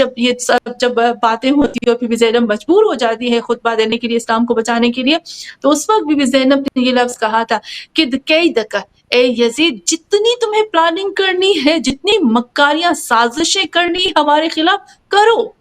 یہاں دیکھیے بی بی کو کتنا بھروسہ ہے کہ تمہیں جتنی سازشیں کرنی ہے کرو. لا یمحو ذکرنا، تم ہمارے ذکر کو، اللہ کی وحی کو کبھی نہیں مٹا سکتے. یہاں بی بی بتاتی ہے کہ اللہ کی وحی کو، اللہ کی طاقت کو تم کبھی نہیں مٹا سکتے. اور تیسرا چوتھا جو جملہ ہے جو بی بی زینب نے کہا، اور انہوں نے کہا بہت ہی خوبصورت ہے، وہ یہ ہے سسٹر فائزہ کہ بی بی زینب نے کہا استصغر قدرک، اے یزید میں تمہاری قدر کو، میں تمہاری اہمیت کو حقیر سمجھتی ہوں، تم میرے لیے حقیر ہو. اور زینب جیسی بی بی تمہارے سامنے بولے، یہ مجھے اسلام نے مجبور کیا. اللہ کے قرآن نے، اللہ کے کلام کو بچانے کے لیے، خدا کی ذات کے لیے میں تجھ جیسے کے سامنے آئی ہوں. استغفر قدرک، میں تجھے حقیر سمجھتی ہوں. کسی کو طاقت تھی یزید کے سامنے بولنے کی، اور بی بی زینب اس طرح سے بولتی. اور پانچواں جو جملہ ہے وہ بہت ہی خوبصورت ہے. سسٹر فائزہ یہ کہتے ہیں، انہوں نے کہا نا کہ یہ پانچوں جملے بی بی زینب کے ہم نے اپنے گھروں میں لگا دینے. اور یقین مانے سسٹر فائزہ، جتنی بھی میں وہ سوچتی ہوں کہ جب نئی نئی شادیاں ہوتی ہیں نا تو ہم گفٹ کرتے ہیں. جب ہم گفٹ کریں نا تو ان کو یہ بی بی زینب کے 5 سینٹنس، جو 5 جملے ہیں نا، یہ ان کو دے دیں ٹرانسلیشن کے ساتھ، تاکہ جب ان کی اولادیں ہوں نا تو یہ اپنی اولادوں کو یہ چیزیں سکھائیں. یہ 5 جملے بی بی زینب کی اپنی اولادوں کو سکھائیں گے نا تو مضبوط ترین بچے پیدا ہوں گے. آخری جملہ جو بہت ہی بی بی زینب کا خوبصورت ہے، بی بی زینب کہتی ہے یزید کو، کہتی ہے امن العادل یبنت لکا، کہتی ہے کہ اے یزید یبنت لکا، اے ان کے بیٹے جو غلام تھے ہمارے آبا و اجداد کے، اور انہوں نے ان کو آزاد کیا. پوری دنیا کو بتاتی ہے کہ یزید جو ہے وہ ہمارے غلاموں کی اولاد ہے جن کو ہم نے آزاد کیا تھا. اور پھر کہتی ہے امن العادل، کیا یہ انصاف ہے، کیا یہ عادل ہے کہ تم اپنی کنیزوں کو، عورتوں کو حجاب میں رکھو، اور تم محمد اور آل محمد اور بی بی فاطمہ الزہرا کی بیٹیوں کو بے حجاب کر کے سب کے سامنے لے آؤ. تو یہاں پر ایک بہت بڑا میسج ہم سب کے لیے کہ بی بی زینب یزید کے سامنے جو لفظ کہتی ہے وہ اپنے حجاب کی، اپنی عفت اور اپنی حیا کی بات کرتی ہے. تو جتنے بھی زینبی ہوں گی، جتنے بھی مسلمان عورتیں ہوں گی نا، وہ سب سے پہلے اس چیز کو نہیں بھولیں گی کہ ہم نے اپنی حیا، اپنی حجاب کی حفاظت بھلے یزید کے دربار میں کیوں نہ ہو، ہمیں کرنی ہے. بالکل، بہت ہی خوبصورت پیغامات آپ نے سسٹر ہمارے ساتھ شیئر کیے. یقینی طور پہ اگر بی بی زینب سلام اللہ علیہا کے اسوہ کو اپنا لیا جائے، کیونکہ ہمیں تو کوئی چوٹ لگے تو ہی ہم خدا سے شکوہ کرنے لگ جاتے ہیں، اور بالخصوص اگر اللہ کی راہ میں کچھ نیکی کرنے جا رہے ہیں اور وہاں لگ جائے تو اور بھی زیادہ پریشان ہو جاتے ہیں کہ اللہ ہم تو تیرے ہی کام جا رہے تھے اور تو نے ہمیں یہ مثلاً مشکل میں ڈال دیا، یہ کیا کیا. مطلب ہماری حالتیں میں آپ کو بیان کر رہی ہوں، جو اوور آل ہم اگر اپنی اپنی حالتوں کا تجزیہ کریں تو سب سے پہلے ہم تو یہ کہتے ہیں اللہ یہ تو میں تیری راہ میں کام کری تھی اور اب تو نے مجھے ادھر ہی ڈال دیا. تو یہ ہمارے ایمان کا درجہ ہے، اور یہ ہماری وہ بی بی کے ایمان کا درجہ ہے جو ہمارے لیے اس اگر مسئلہ جو آتا ہے عمومی طور پہ تعریفیں کر کے ہم فارغ ہو جاتے ہیں کہ واہ بھائی واہ، کیا بات تھی، کیا بیوی تھی، کیا امام تھے، کیا رسول خدا تھے، کیا کتاب حق ہے. پر وہ اسوہ نہیں بنتی ہماری زندگی میں، وہ نصب العین نہیں بنتا ہماری زندگی میں، وہ حقیقت اور حق بن کے ہمارے وجود سے اس سب کا اظہار نہیں ہوتا جو ہونا چاہیے. تو ایسی حالت میں جو محبت اور عقیدت اور عشق اور پیار اور تعلق کا اظہار ہم لوگ اپنی آئمہ سے کرتے ہیں، ان کی اولادوں سے کرتے ہیں، ظاہر ہے بے شک کرتے اللہ کی وجہ سے ہیں، اس کی محبت، اس کی قربت کے واسطے ہیں، اور یہ کرنا چاہیے بھی، اور ایٹ لیسٹ کچھ نہ کرے تو اتنا تو کرنا ہی چاہیے. لیکن بنیادی طور پہ کیا اس محبت کا، جو اہل بیت کی محبت کا خزانہ، جو تحفہ ہم سب کو ملا ہے اتنا قیمتی، کیا یہ صرف اس لیے ہے کہ ہم تعریف کر کے اٹھ جائیں اور اللہ کی، جیسے ہم اللہ کی بھی حمد و ثنا کر کے اٹھ جاتے ہیں عمل میں، اللہ تو ستار العیوب ہے، ہم سارے ایک دوسرے کے عیب کرتے رہتے ہیں، اللہ تو معاف کر دیتے ہیں اسی وقت، اور ہم زندگی کے 100 سال بعد بھی میرے انکل ایک دفعہ مذاق کر رہے تھے کہ کہتے ہیں کہ ہم جب چھوٹے تھے یا مطلب ہم جب ہمارے جب بزرگ ہوئے تو جب انہوں نے بیٹھنا تو انہوں نے اپنی وہ جوانی کے جھگڑے نکال کے بیٹھ جانے جو کوئی مطلب بہت ارلی شادی کے دنوں میں آپ کو پتہ ہے جس طرح کپلز کے بیچ میں ہوتے ہیں، تو وہ مذاق کرتے کہ بیٹا جو ہے نا آپ لوگ نا یہ ساری باتیں بھول جاؤ جو آپ کی خدا نخواستہ کوئی اونچ نیچ لائف میں ہوئی ہے یا کوئی کسی نے کچھ اونچ نیچ ہو گئی ہے، کوئی بری بات لگ گئی ہے، تو وہ بات مجھے تھی ایک وے میں نصیحت بھی اور اہم بھی کہ ہم تو یوں کرتے ہیں کہ بڑھاپے کے لیے سنبھال رکھتے ہیں ان سارے جھگڑوں کو جو انسانی رشتوں کے مابین ہماری وہ فلاں پھپھی نے فلاں ٹائم پہ یوں کیا تھا اور فلاں بندے نے یہ کیا تھا اور فلاں ایسے کر گیا تھا اور اس نے وہ ہماری چیز نہیں دی تھی، یعنی وہ بڑھاپے کے لیے بھی ہم نے یہ سامان رکھا ہوتا ہے، تو وہ رب وہ ہے جو ہماری غلطیاں معاف کر کے ایسے مٹاتا ہے جیسے ہم نے کبھی کی نہیں تھی جب ہم سچے دل سے اس سے استغفار کرتے ہیں۔ کہنے کا مقصد یہ کہ یہ ساری کیونکہ اللہ تو حمد و ثنا سے بے نیاز ہے نا، ہم اس کی تعریف کریں نہ کریں اس سے تو نہیں ضروری ہے، اہل بیت کو ضرورت ہے، تو پھر ہم اس محبتوں کا اظہار کر کے اس ہدف تک نہ پہنچے جو ان محبتوں کا ہدف تھا اور خود اونچائی کے مقام لائیں جو ہمارا بحیثیت ماننے والا بنتا ہے، تو کتنی اہل بیت کے لیے بھی دکھ کی اور رنج کا باعث ہے، کتنی اس شرف اور مقام سے نیچے گرنے کا۔ اور ایک چیز جو میں اکثر نوٹ کرتی ہوں یہ کہ ہم مسلمانوں نے اور مکتب تشیع سے تعلق ہم رکھتے ہیں، ہم لوگوں نے اپنی حیثیت اور مقام کو غلامی کی نظر کر دیا ہے کیونکہ دین کلچر کے ذریعے ہم سے پہنچا ہے، ہم کلچر کے آئینے میں دین کو کرتے ہیں بالکل، اور اس کے تحت اپناتے ہیں اور اس کے حساب سے ہی ہر چیز ہمارے لیے معیار کے طور پہ آتی ہے، تو اس معیار کے تناظر میں تعریف کر دینا بہت ہے، ایک اچھی مجلس کر لی، لوگ آ گئے، ہاں ہاں ہو گئی، بہت ہے، کافی ہے، لیکن عملاً وہ کردار ہم اپنے وجود سے نہیں، مطلب میں کہوں کہ میں مثال ہے شیعہ ہوں، مثال ہے، اور میں مثلاً کہوں خالی یہی کہوں کہ میں مسلمان ہوں، تو بحیثیت مسلمان ہونا اٹ سیلف اتنی بڑی ذمہ داری ہے، یعنی اگر ہم اس کی حقیقی روح کو دیکھیں، اس کے حق کو دیکھیں، مسلمان ہونے کے حق کو دیکھیں، دین اسلام بھی تو حق رکھتا ہے نا ہم پہ کہ وہ بھی دیکھے کہ بھی تم کلمہ پڑھ رہے ہو اور تم خود کو مسلمان، اور ایون اگر ہم نہیں بھی کہہ رہے مسلمان لیکن ہمارے ظاہر سے دنیا ہمیں مسلمان ہی جانتی ہے، تو اس وجہ سے ایک بہت بڑی ذمہ داری ہم پہ عائد ہوتی ہے کہ ہمارے وجود سے وہ اخلاق، وہ کردار، وہ کم سے کم توحیدی کردار تو ظاہر ہو، چلو ہم باقی ساری فرقے چھوڑ بھی دیں، مثال ہے فقہ تو اور یا فقہی گفتگو، تو یہ چیزیں کتنی اہم ہیں آپ کے خیال سے جب ہم ان مناسبتوں کو ڈسکس کرتے ہیں، ہم عزا خانے سجاتے ہیں، زیارتوں پہ جاتے ہیں، حج عمرے پہ جاتے ہیں، اہل بیت اور رسول خدا کی ولادتوں کو مناتے ہیں، مگر وہ حق ادا نہیں کرتے ہیں جو حق ہے، تو کتنا یہ آپ سمجھتی ہیں یہ جرم ہے نہیں ہے اس حق کو پہچاننا، اس منصب کو پہچاننا جب ہم کلمہ پڑھ کے اس منصب کی طرف بڑھ جاتے ہیں، دوسرے لفظوں میں جو خدا کے ساتھ تعلق کے باعث انسان کا بن جاتا ہے اور پھر رسول خدا سے بن جاتا ہے اور اس قرآن سے بن جاتا ہے جو ان سب کو یونائٹ کرتا ہے ایک الہی کردار میں، یعنی توحیدی کردار میں، مگر ہم وہ یونٹی نہیں دکھاتے، وہ محبتیں نہیں دکھاتے جو حق بنتی ہے، ان تعصبات سے جان نہیں چھڑاتے۔ بہرحال یہ ساری چیزیں میں اس سینس میں کہہ رہی ہوں کیونکہ میں اب کہوں کہ ہاں بہت بڑا کردار تھا بی بی کا اور بہت سارا کچھ، یقینی طور پہ ان کا تو ہے ہی وہ کیونکہ اسوہ ہیں اور بالکل، ہم جتنی تعریف کریں کم ہے، مگر ہم کم سے کم دعا ہی کر لیں کہ یا اللہ اس اسوہ پہ ہمیں عمل کی توفیق دے دے کہ ہم کم سے کم عام لوگ نہ بنے جو ایسے ہی نسلوں کی نسلیں آئی جا رہی ہیں اور دنیا سے جا رہی ہیں اور اتنا ہیومن پوٹینشیل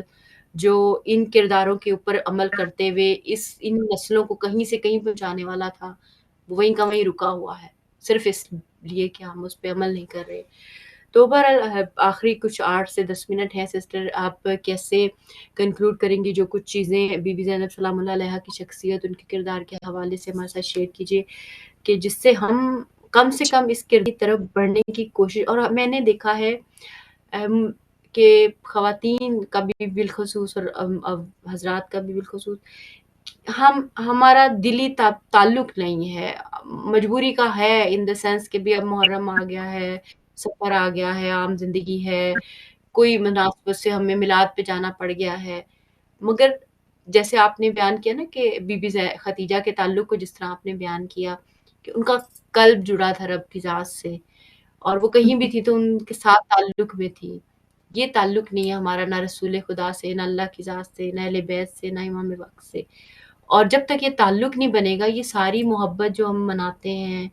ڈسکس کرتے ہیں، یہ ویسٹ چلی جاتی ہے. یہ ساری انرجی ایک سینس میں تو ٹھیک ہے، ذکر اہل بیت ہے، عبادت ہے، ثواب ہے، جنت میں ممکن ہے کوئی اوپر اچھے درجات بھی ہمیں مل جائیں اگر اللہ کی رحمت ہو یا وہ قبول کر لے اس طرح کو، اور ہم کر پائے، ہماری کوئی حیثیت نہیں ہے تو ان کا احسان ہے کہ وہ ہم سے کروا لے کچھ بھی اچھا.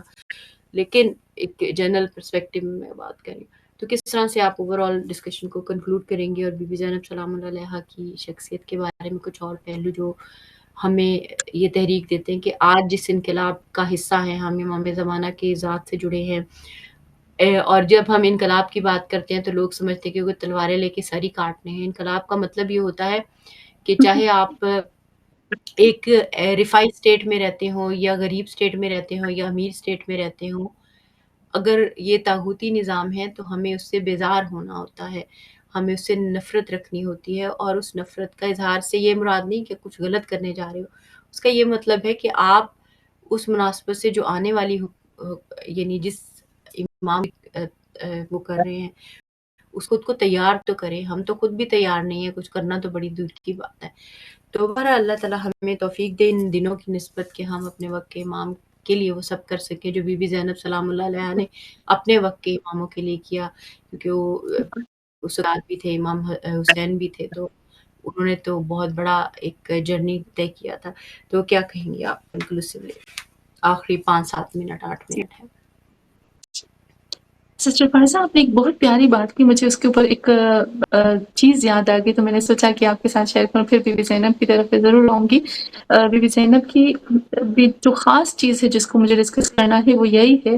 کہ ہم لوگ اس چیز کو کیوں نوٹ نہیں کرتے ہیں کہ بی بی زینب سلام اللہ علیہا یزید کے دربار میں بھی کھڑے ہو کر قرآن کی آیتوں کو بیان کر رہی ہے، قرآن کی آیت سے مدد لے رہی ہے، اور قرآن کی کون سی آیت کس وقت کس کے لیے چوز کر رہی ہے. یہ بہت بڑی چیز ہے کہ بی بی کو قرآن پہ کتنا عبور ہے. ہم زینبی کہتے ہیں اپنے آپ کو، لیکن وہ چیز ہمارے اندر کیوں نہیں آ رہی. ایک چیز اس سے پہلے تھوڑا سا یہ چیز کہوں گی. سسٹر فائزہ آپ کی بہت پیاری بات لگی مجھے کہ جب آپ نے کہا نا کہ ہمارے اندر محمد اور آل محمد کی محبت ہے، عشق ہے، معرفت ہے، سب ہے، ہم تبھی تو جاتے ہیں مجلسوں میں، روتے ہیں، سب کچھ کرتے ہیں. تو اللہ کا شکر ہے یہ چیز ہے ہمارے پاس. سسٹر فائزہ میں آپ کو ایک ایگزامپل دیتی ہوں. مجھے یقین ہے کہ یہ جو میں آپ کو ایگزامپل دوں گی نا، آپ اس سے تو اور زیادہ اس کے اوپر بات کر سکتے ہیں. دیکھیے حضرت موسیٰ علیہ السلام کی جب بات آتی ہے نا، تو حضرت موسیٰ علیہ السلام جب حضرت شعیب کے پاس وہ 8-10 سال رہتے ہیں، اس کے بعد وہ اپنے بیوی بچوں کو لے کر دوبارہ سے مدین کی دوبارہ سے مصر واپس آتے ہیں فرعون کی طرف. تو جب حضرت موسیٰ علیہ السلام وہاں راستے میں تھے نا، قرآن کی آیت میں آپ کو بتاتی ہوں کہ قرآن کہتا ہے کہ حضرت موسیٰ علیہ السلام کے جو بیوی بچے تھے نا، ان کو سردی لگ رہی تھی، ٹھنڈ لگ رہی تھی، تو یا کوئی ضرورت پڑی تو حضرت موسیٰ علیہ السلام نے سوچا کہ میں ان کے لیے آگ جلاؤں. جب آگ جلانے کی بات آئی نا، تو سسٹر فائزہ حضرت موسیٰ کو دور سے چنگاری نظر آئی، اور پھر وہ سمجھے کہ یہ چنگاری جو ہے وہ آگ ہوگی. تو حضرت موسیٰ علیہ السلام اس چنگاری کی طرف جاتے ہیں، اور جب اس چنگاری کی طرف جاتے ہیں تو وہاں پر چنگاری لینے گئے لیکن نبوت لے کر آئے. وہ چنگاری جو تھی نا، وہ ان کو نبوت دینے کے لیے اللہ نے جلائی تھی. تو یہاں پر جو ہمارے اندر جو محبت کی جو رونا ہے، یا جو بھی تھوڑا بہت ہے، یہ ایک چنگاری ہے ہمارے اندر کہ جاؤ تمہارے اندر ایک وہی نبوت جیسی ایک خاص اللہ نے چیز رکھی ہے، اس کو لے کر آؤ. لیکن اگر ہم سسٹر فائزہ یوں کہیں کہ اللہ نے اس چنگاری کے اندر حضرت موسیٰ کی نبوت رکھی تھی، لیکن حضرت موسیٰ گئے اور نبوت کو چھوڑ کے، اس چنگاری کو چھوڑ کے خالی واپس آ گئے، صرف چنگاری کو دور سے دیکھا. تو کتنا بڑا لاس کر لیا حضرت موسیٰ نے اگر ہم دیکھیں تو. بالکل اسی طریقے سے ہمارے اندر یہ جو محبت ہے، جو ماں باپ نے ہمارے اندر محبت رکھی ہے، محمد اور آل محمد کی، قرآن کی، اہل بیت کی، امام حسین کی، یہ ایک چنگاری ہے جو ہمیں بہت قیمتی چیز کی طرف لے کر جاتی ہے، قیمتی چیز کو اچیو کرنے کے لیے ہے. لیکن ہم کیا کریں، چھوڑ دیتے ہیں اس چنگاری کو اسی کی حالت میں، اور بہت بڑی چیز سے ہم محروم ہو جاتے ہیں۔ تو ہمیں یہ جو ہمارے پاس بہت بڑے گفٹ ہے اللہ کی طرف سے، یہ تھوڑا بہت بھی ہمارے اندر جو چاہت ہے، عشق ہے، یہ ہمیں ایک خاص جگہ پر یا ان کے ساتھ کنیکٹ کریں گے۔ اور بی بی زینب کی طرف جب ہم آتے ہیں تو آخری چیز میں یہ کہوں گی سسٹر فائزہ کہ ہم سب کے لیے ضروری ہے کہ ہم بی بی زینب کی صرف اور صرف خطبہ تو ہمیں پتا ہے کہ بی بی نے کیا کیا بولا، لیکن ان آیتوں کو ہم چوز کریں اور ان آیتوں پہ ڈسکس کریں کہ آخر کیوں بی بی نے ان آیتوں کو اپنے 2 خطبوں میں، جو خطبہ بی بی نے کوفے میں دیا تھا اور شام میں دیا تھا یزید کے دربار میں لاکھوں لوگوں کے سامنے، آخر کیا وجہ ہے کہ بی بی نے ان 2 آیتوں کو چوز کیا؟ ہمیں یہاں سے پتہ چلے جائے بی بی کی کنیکشن قرآن کے ساتھ کیا ہے۔ تو جتنے بھی زینبی ہوں گے ان کی کنیکشن قرآن کے ساتھ واضح رہے گی، وہ قرآن کو کبھی بھی نہیں چھوڑ سکتے۔ جی جی بالکل، بہت شکریہ سسٹر مقصودہ، میں آپ کی تہہ دل سے مشکور اور ممنون ہوں کہ آپ نے ہمارے وقت نکالا اور اتنی خوبصورت اسپیکٹس جو تھے وہ بی بی زینب کی زندگی سے ہمارے ساتھ شیئر کیے، اور ہمارے لیے ایک اہم یعنی ہم یہ ساری ڈسکشنز کا جو مقصد ہوتا ہے وہ یہی ہوتا ہے کہ ہم اپنے اپنے اندر کھنگالیں، اپنے آپ کو ان سٹینڈرڈز کے مرر میں دیکھیں کہ ہم اس اعتبار سے کہاں کھڑے ہیں، تاکہ ہم خود کو امپروو کر سکیں۔ ہم میں اتنی کریج بھی نہیں رہی بحیثیت انسان اور جن معاشروں میں ہم رہ رہے ہیں اور جو حالات ہیں دنیا کے، کہ ہم یہی سوچ سکیں کہ اچھا میں ٹھیک ہے، میں اس سٹینڈرڈ پہ نہیں ہوں، پر میں کوشش تو کروں اور میں اپنے آپ کو کھینچ کر لے کر تو جاؤں، میں 2 قدم تو اٹھاؤں، میں پہنچ سکتا ہوں، میں نیت اخلاص تو کروں، میں اچھی توبہ ہی کر لوں اللہ تعالیٰ سے، رسول خدا سے، اہل بیت سے شرمندگی کا اظہار ہی کر لوں، یعنی کہ میں نے یہ غلط کرتا ہوں یا کرتی ہوں۔ لیکن ہم اتنے یعنی اندر سے شاید گمشدہ ہیں یا بہت ممکن ہے مایوس ہوں کہ پتہ نہیں اب ہم اس طرح ہیں اس طرح ہیں تو ہم تو یہاں پہنچ ہی نہیں سکتے۔ ارادہ بہت بڑی طاقت ہوتی ہے اور اخلاص سے نیت بہت بڑی طاقت ہوتی ہے۔ اگر ہم چاہیں تو کہیں نہ کہیں تو پہنچ ہی سکتے ہیں، اسٹیپ لینا ہمارا فرض ہے اور نیت ہماری فرض ہے۔ میں تہہ دل سے آپ کی شکر گزار ہوں کہ آپ نے ہمارے ساتھ دیا اس خوبصورت پروگرام میں۔ انشاءاللہ نیکسٹ ویک ہم اپنی جو اگلے سیشن میں دیکھیں گے کہ کس پوائنٹ سے گفتگو کرنی ہے۔ آپ سب بھی ان اسوا کو اپناتے رہیے، غور کرتے رہیے، اس میں جا کر دیکھیے اور سمجھیے کہ ہمیں اپنے آپ کو امام وقت کے لیے کیسے تیار کرنا ہے، اور اپنے غزہ کے مظلومین بہن بھائیوں کو مت بھولیے گا، ان کے لیے بھی اپنی خصوصی دعاؤں میں جو جگہ رکھیے گا اور ان کے لیے دعا کیجیے گا۔ اللہ ان کی سب مشکلات دور فرمائے۔ اپنا بہت خیال رکھیے گا۔ اللہ حافظ۔